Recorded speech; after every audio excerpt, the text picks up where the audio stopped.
parce que Jésus-Christ est avec moi. C'est en cela que je te dis ce matin, dans cette semaine, dans ce mois, pendant que tu marchais, l'Éternel est auprès de toi. Pendant que tu traversais le moment difficile, Christ ne te suit pas, Christ te gardait comme le bon berger. C'est en cela que ce matin, tu m'as dit merci à ton berger. Élève la voix ce matin. Élève la voix ce matin et dis merci à l'Éternel. Élève la voix ce matin et dis merci à ton Créateur. Élève la voix ce matin et dis merci à Jésus-Christ de Nazareth ce matin. Que quelqu'un élève la voix ce matin et qu'il bénisse le nom du roi de gloire et qu'il bénisse l'Éternel des armées.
verset. Et tu vas répéter avec moi. Élève les mains ce matin, bien-aimé. Car nous allons prendre tout comme tout esprit de mort. Répète avec moi. Seigneur. Seigneur. Seigneur. Seigneur. Seigneur mon Dieu. Ta parole déclare. Dans le livre de Luc. Luc 10. Verset 19. Et tu nous as donné l'autorité de marcher sur les scorpions, sur les démons, sur les brins de ce monde, sur les serpents. Alors ce matin, j'écrase la mort. J'écrase la mort. Tout esprit de mort dans ma famille, je l'écrase ce matin. Je l'écrase ce matin. Commence à écraser l'esprit de mort. Commence à chasser l'esprit de mort. Commence à écraser l'esprit de mort. Commence à chasser l'esprit de mort. Prends autorité ce matin. Comme l'esprit de mort. Prends autorité ce matin. Comme l'esprit de mort. Prends autorité ce matin. Comme l'esprit de mort. Prends autorité. Je vois que tu as prié ce matin. Je vois que tu as prié ce matin. Comme l'esprit de mort.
l'homme de Dieu de nous faire la lecture.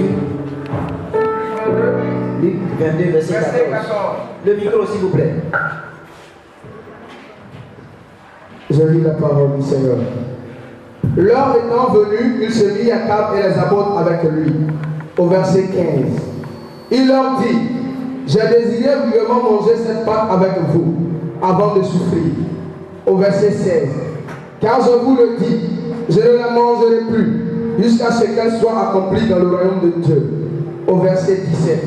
Et ayant pris une coupe et rendu grâce, il dit, prenez cette coupe et distribuez-la entre vous.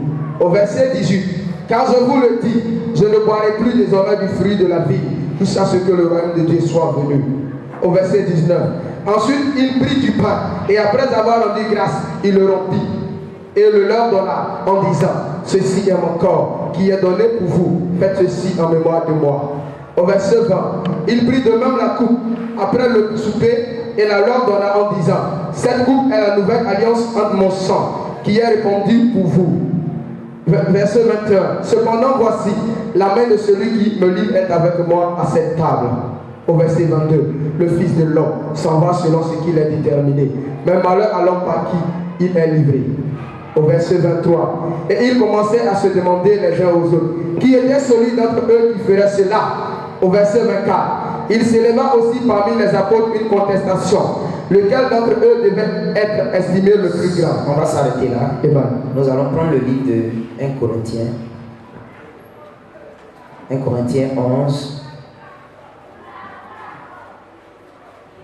11, verset 17.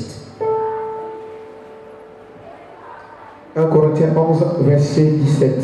Je lis la parole du Seigneur. En donnant cet avertissement, ce que je ne loue point, c'est que vous vous rassemblez, non pour devenir meilleur, mais pour devenir pire. Vous vous rassemblez pour devenir pire, au lieu de devenir meilleur. Et d'abord, au verset 18, j'apprends que lorsque vous vous réunissez en assemblée, J'apprends que quand vous vous rassemblez, en assemblée, il y a parmi vous des divisions. il y a parmi vous des divisions. Et je le crois en partie. Et je le crois en partie. Au verset 19. Verset 19. Car il faut qu'il y ait aussi des sectes parmi vous, afin que ceux qui sont approuvés soient reconnus comme tels au milieu de vous. Continuez. Au verset 20. Lors donc que vous vous réunissez, ce n'est pas pour manger le repas du Seigneur. Au verset 21. Car quand on se met à table, chacun commence par prendre son propre repas, et l'un a faim, tandis que l'autre est ivre. Au verset 22. N'avez-vous pas de maison pour y manger et boire? Ou méprisez-vous l'église de Dieu et faites-vous honte à ceux qui n'ont rien?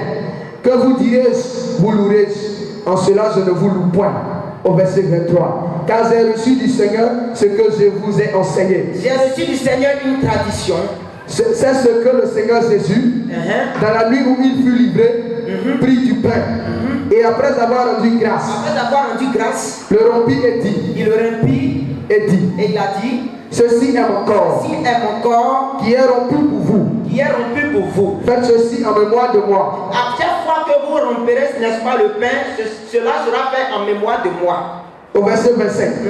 De même, après avoir soupé, il prit la coupe et dit, cette coupe est la nouvelle alliance en mon sang. Cette coupe est la nouvelle alliance de mon sang. Faites ceci en mémoire de moi. Faites cela aussi en mémoire de moi. Toutes les fois que vous en boirez. Toutes les fois que vous en prendrez la coupe. Au verset 6. Au verset 26. Car toutes les fois que vous mangez ce pain et que vous buvez cette coupe, vous annoncez la mort du Seigneur jusqu'à ce qu'il vienne. Amen. On acclame puissamment la parole du Seigneur. Alléluia. Amen. Nous parlons ce matin et nous voyons que sur la table, il y a une nourriture. Mais cette nourriture n'est pas une nourriture comme les autres. Cette nourriture est une nourriture spirituelle. Donc le corps du Christ, le sang du Christ. Car lorsque nous voyons, nous constatons qu'il y a le pain et il y a aussi le jus de raisin. Et cela démontre ou symbolise le sang et le corps du Christ. Alléluia. La Bible dit que avant que Jésus ne monte au ciel, Jésus va réunir ses disciples. Autrement dit, vous et moi. Il va nous faire asseoir. Et avant de partir, il va prendre le pain. Et le pain, il va le rompre. Ça dit qu'il va partager le pain entre les disciples. Et il va dire aux disciples, prenez ceci à mon corps. Alléluia. Le corps, il signifie quoi? Le corps signifie l'amour. Le corps signifie l'union. Le corps signifie l'entente. Le corps signifie la compréhension, l'acceptation de l'autre. C'est ça la signification du corps du Christ.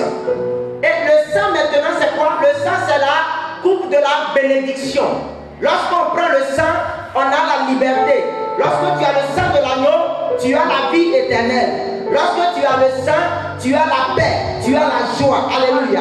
Donc c'est ce que Jésus a voulu démontrer aux disciples. Il a dit, quand vous prenez mon corps, il dit, souvenez-vous de moi. Quand vous prenez mon sang, souvenez-vous de moi. Ce que je vous ai appris l'entente. Ce que je vous ai appris, je vous apprends l'amour. Ce que je vous apprends tout ce qui est bénédicté. Afin que à chaque fois que vous allez vous rassembler autour du repas, autour de la table, vous vous souvenez de ces paroles. Alléluia. Quand nous avons pris le livre de 1 Corinthiens, qu'est-ce que Paul dit? Paul a un problème avec l'église. Parce que l'église aujourd'hui, les gens ne s'entendent pas. Les chrétiens se critiquent les uns les autres. D'autres même ne parlent pas à leurs camarades.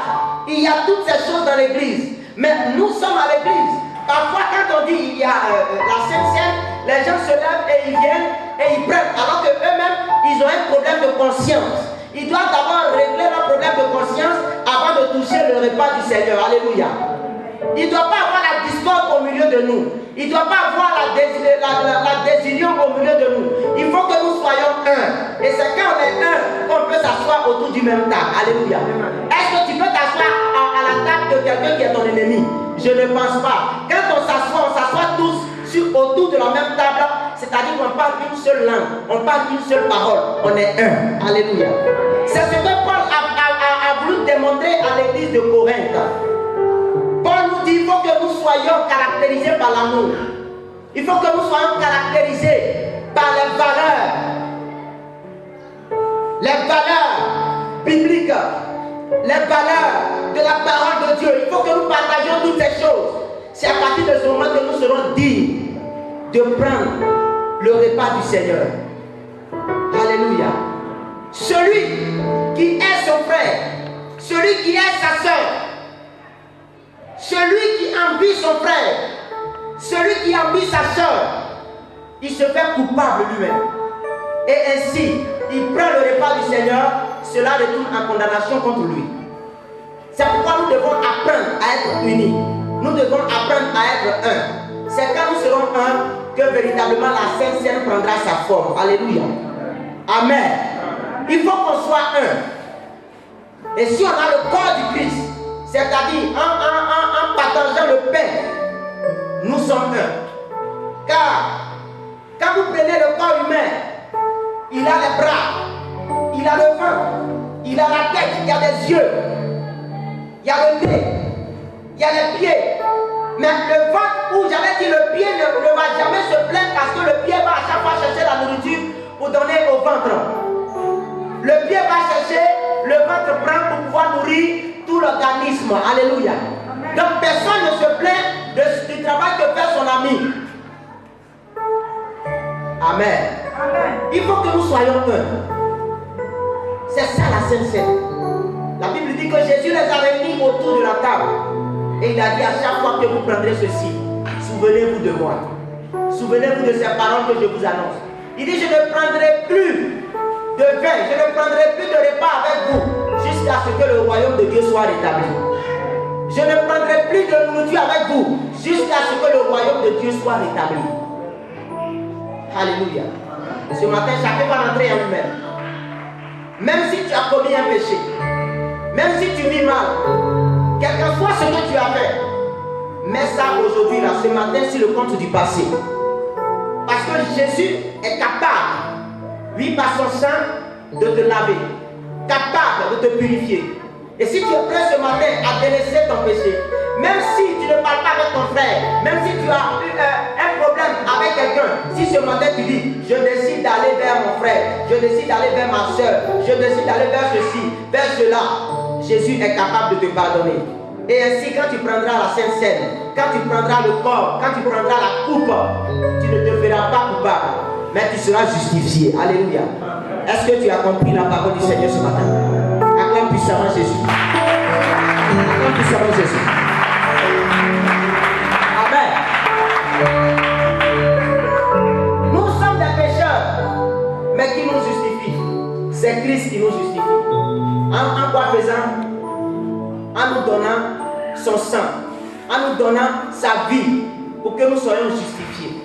Alors, même si on a commis un péché grave, si ce matin, bien aimé, nous sommes prêts à les délaisser, nous sommes prêts à nous repentir, le Seigneur nous ôtera le péché et il nous pardonnera. Donc pour cela, ne dis pas, moi j'ai fait ceci, moi j'ai fait cela, donc je ne suis pas digne de m'approcher. Non, tu peux t'approcher, mais il faut prendre une décision. Il faut rentrer à toi-même et dire non Seigneur, j'ai été coupable envers toi. Je n'ai pas été juste envers toi. Je n'ai pas été juste envers mon frère. Je n'ai pas été juste envers ma soeur. C'est une culpabilité. Alors Seigneur, pardonne-moi. Et ainsi, Dieu te pardonnera. Alléluia. Donc ce matin, tu vas baisser la tête et tu vas prier le Seigneur. De là où tu es tombé, tu connais la situation dans laquelle tu vis. Mais il a dit, venez à moi, vous qui êtes fatigués, chargés, et je vous donnerai le repos. Il dit, même si ton péché est noir comme les cramoisis, il deviendra comme la laine.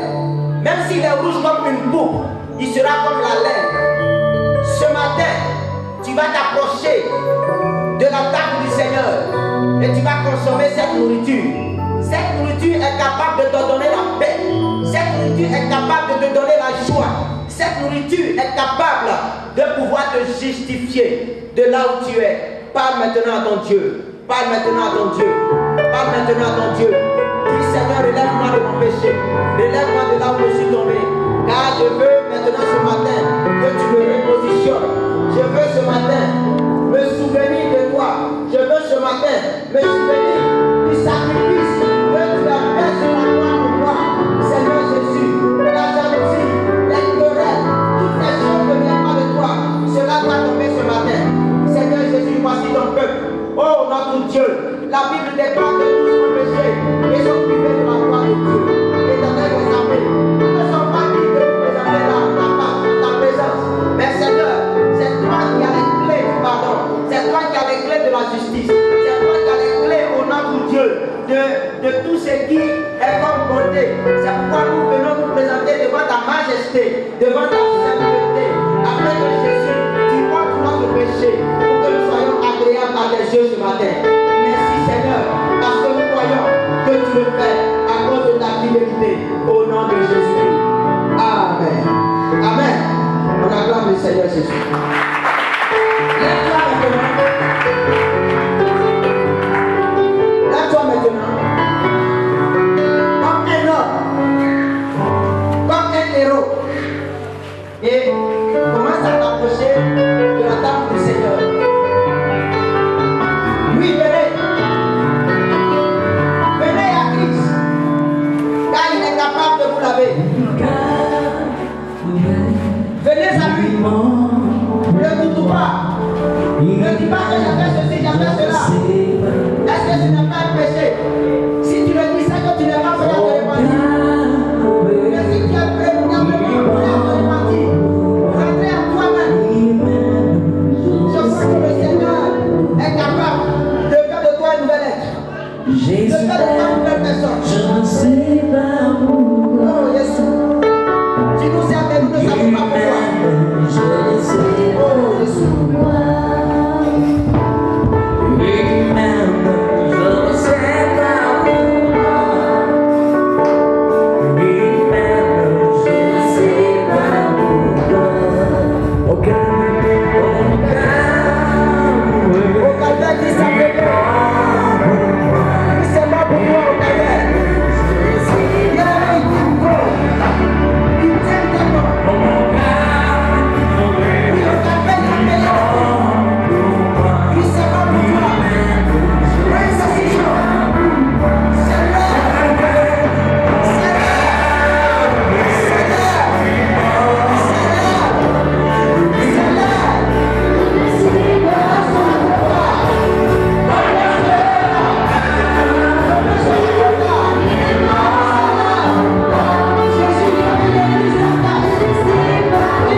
Merci Seigneur.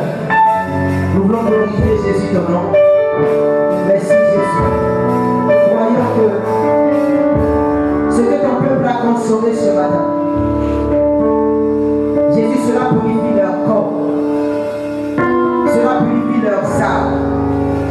Cela leur donne la force. Ils seront plus déterminés que jamais dans ton chemin. Merci Seigneur de cette force, de cette justification. Encore une fois, nous bénissons ton nom et te rendons toute la gloire. Merci Seigneur. Que le peuple de Dieu dise Amen. Acclame puissamment le Seigneur.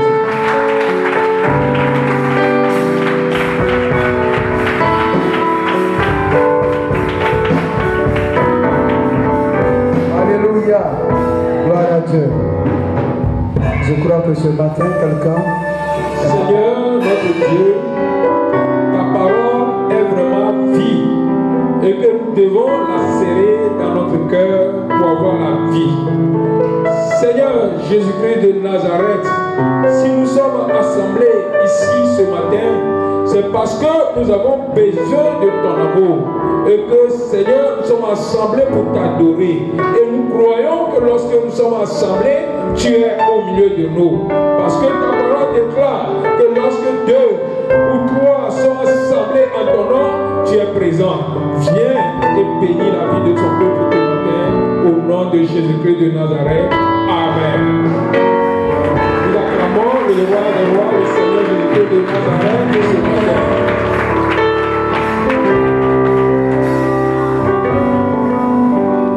Salue ton prochain, tu lui dis bonjour et tu lui demandes s'il a bien dormi, s'il est bien réveillé, s'il est bien arrivé.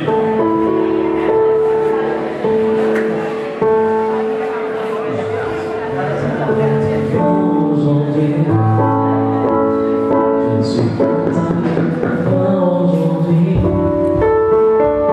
mon frère, que Dieu te bénisse. Je suis content de te voir aujourd'hui.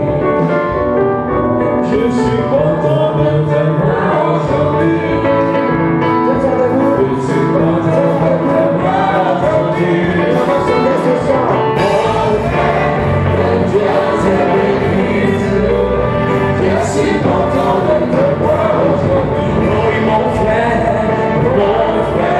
que Dieu te bénisse. Je suis content de te voir aujourd'hui. Je suis content. Alléluia. Est-ce que quelqu'un a la vie ce matin? Est-ce que le peuple de Dieu est réveillé ce matin? Est-ce que vraiment il y a des vivants dans la salle ce matin? Il y a des vivants en cri de joie pour l'Éternel. Il y a des vivants en cri de joie pour l'Éternel. Alléluia. On s'assoit dans le nom de Jésus-Christ de Nazareth. Nous sommes bientôt dans le mois de décembre. Et ce mois est un mois de préparation pour entrer dans la nouvelle année 2016. S'il y a temps, le peuple de Dieu me répond, je serai content et je vais parler de la part du Seigneur. Ce mois est un mois de préparation. Ce mois, beaucoup d'hommes font des sacrifices. D'autres même font des sacrifices humains. D'autres remplacent le mouton par les hommes en tuant leurs frères, leurs cousins, leurs cousines. Disons une personne pour sacrifier à leur autel satanique. Mais ça ne sera pas toi au nom de Jésus. La Bible déclare que nous sommes en Jésus-Christ, c'est-à-dire si nous recevons le Seigneur, nous sommes devenus une nouvelle créature. Et que toutes choses sont devenues nouvelles. Ce matin, toi, tu as la vie en Jésus-Christ. Amen. C'est très faible. Je proclame que ce matin, toi, tu as la vie en Jésus-Christ. Tout ce que réussir au nom de Jésus. Si tu es dans la solitude, c'est que bientôt tu vas te marier au nom de Jésus. Si tu as un projet qui retarde, mon frère, cela va s'accomplir au nom de Jésus. D'où le thème de ce matin, attendez-vous à de grandes choses. Dis à ton projet, attends à de grandes choses. Alléluia. En réalité, dans la vie chrétienne, nous sommes heureux. Et nous devons réjouir la gloire de l'Éternel. Mais si on fait le constat, on voit que bon nombre de chrétiens ne réjouissent pas ce que Dieu a promis. Pourquoi? Parce que Dieu a ses principes et que les chrétiens ne marchent pas selon le principe de Dieu. Pourtant, les enfants du diable qui disent je suis les enfants de Dieu arrivent à obéir leurs principes. Alléluia. Alléluia. Pourquoi on parle de la loi? La loi place souvent l'homme sous la malédiction. Parce que la loi ordonne, fais ceci, ne fais pas cela. Mais lorsque tu fais le contraire, tu te places automatiquement sous une malédiction. Alléluia. Mais Dieu aussi a un principe qui nous dit de faire ceci. Obligatoirement, fais cela. Mais lorsque tu ne fais pas cela, là aussi, tu te places dans la défaite. Imaginez-vous, est-ce que quelqu'un peut récolter un fruit sans planter cet arbre? Alléluia. Amen. Alléluia. Amen. Nul ne peut récolter de maïs lorsqu'il a semé maïs. Mais lorsque tu refuses de marcher selon le principe de Dieu, tu acclameras tes frères, tes soeurs, ceux qui rendent témoignage, mais toi tu resteras la même personne. Mais le nom de Christ est attribué à toi aussi. Alléluia. Alléluia. Nous sommes dans un mois de sacrifice. Le mois de décembre est un mois de sacrifice. Non seulement pour les chrétiens, mais pour tout le monde. Déjà, les gens qui ne sont pas chrétiens commencent à s'apprêter pour aller se sacrifier aux idoles. Alléluia. Dieu aussi aime le sacrifice. Tu es sauvé à cause du sacrifice de Dieu très haut. Alléluia. Dieu a sacrifié son Fils unique, Jésus, afin que toi tu sois sauvé, afin que toi tu aies la vie éternelle. Mais toi aussi, avant de posséder les choses dont nous disons que toutes choses sont devenues nouvelles, il faut aussi le sacrifice. Ce passage, parce que tu veux que nous nous sacrifions et quelque chose pour recevoir une bénédiction quelconque. Père éternel, ouvre nos cœurs, nos yeux spirituels, afin de garder cette parole sur la table de notre cœur au nom de Jésus. Amen. Alléluia. Bien-aimés, ce matin, ce message va nous pousser à sacrifier quelque chose d'important à Dieu. Car il n'est pas facile de recevoir quelque chose